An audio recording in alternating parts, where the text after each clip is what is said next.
Today, you've heard and you'll continue to hear lies, as you always have, from the representative from Iran and their friends on the council.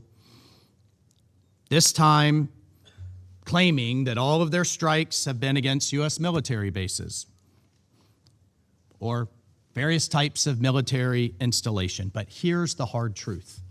Here's what they don't want you to hear. And this is common sense, colleagues. The Fairmont Hotel in Dubai, that's not a military base or installation. That's why dozens and dozens of tourists have fled as it was set on fire.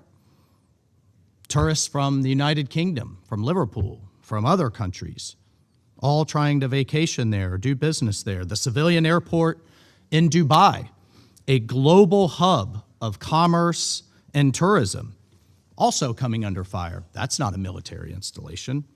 At 90 years old, Bahrain's only oil refinery, that's not a military target. Qatar's natural gas facilities that power the economies of the world, those weren't military targets.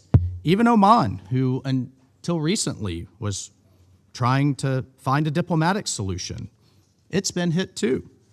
Its ports are not military targets. The cargo ships that are being attacked and set aflame, many of them carrying food and other supplies around the world, one of them from Thailand. Those aren't military targets.